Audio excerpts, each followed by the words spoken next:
So I'm going over 150 psi. It's only like 70 degrees out. And you go, well, what's the big deal? Well, this is a Lexus. This is an electric car. And at 70 degrees, 68 degrees, it should not be going over 150 psi. Where are we at right now? We're steadying out at 164. And usually I always like to tease bad aftermarket condensers, but this aftermarket condenser isn't a really bad one. The fin count, the tube count, okay. But see if I did notice something though. Came over here and I go, it's a little quiet. And I look down there. I'm gonna find out why that fan is not moving. Why? Well, I shouldn't stick my fan. I'm gonna turn it a little bit. Nope, I didn't lose my fingertip. Okay, so is that his repair with wire? I don't know. Gonna have him check. It was in a front end accident. Gonna have him check if he didn't connect in the fan. Is there a blown fuse because it was a front end accident and it hit and it held the fan blade while power was being applied to the fan and it blew the fuse. So this is at a body shop. What else here? Well, we're still going up.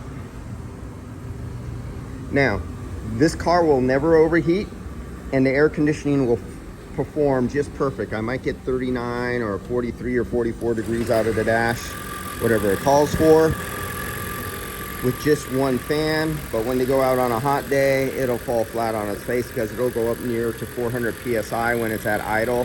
When it comes to stop signs or if it's in stop and go traffic, because there'll only be that one fan and it'll be like 95 degrees outside, there won't be enough airflow. So since this is a hybrid vehicle, the electric compressor will be just jamming all the time, drawing a lot of amps, draw 1,000 watts of power and depleting the high voltage battery all the time. So the engine will have to kick on all the time. It'll constantly be going off and on because with one fan moving, the compressor, and it won't be able to cool on really hot days, the compressor will draw more amps to go 5 or 6 or 7,000 RPMs because it's stupid and it doesn't know that it has one fan. It just knows that it's hot outside, the high pressure will be up, one fan is not cooling, and it'll just be constantly sucking down that dry battery.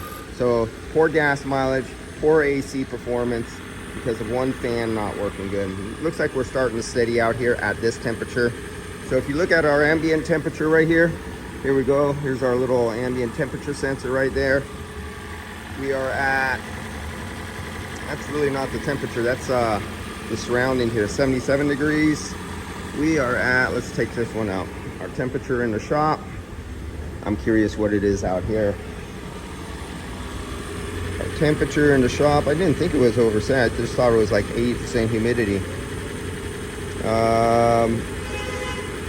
No, it's the opposite. We're actually 77 degrees. Didn't think it was that. It's only 40%. It's 80% humidity in the vehicle at 46 degrees coming out of the dash right now. And you can see as the temperature dropped, it was way over there, equal. Then we started up and it's going down, 45 degrees.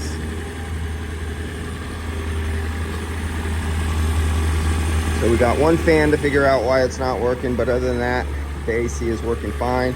This is the one where the clip was put on backwards by the body man and it blew out all the oil, all over here, all over up there. Actually, want to see how far this oil went? Let's see, this is not my good light, but this is a light. If you look right here, you can see all the oil right there. You can see little tiny dots of oil way up here. You can see all the oil right there. The splash mark there, all the way. Let's see, how far does this go? Oh, wow. Right, starts with, there's almost nothing there. I see little tiny dots. They disappear right there. So that all came from that source there, blowing out the oil all here, including all over the back of the body man who was right there. And his legs and his sneakers. Okay, catch you guys later. Let's see, it's been a minute or two. Where are we at here? 176 PSI. And everyone would say, well, at 77 degrees Fahrenheit, 175, 176 PSI, there's nothing wrong with that. There's everything wrong with that. On this vehicle, it should not be 175 PSI. But everybody who's used to those other normal pressures that they're normal would call this okay. But it's not okay. I'll see you later. And yeah, our pressure is now stable, 175, 175, 176.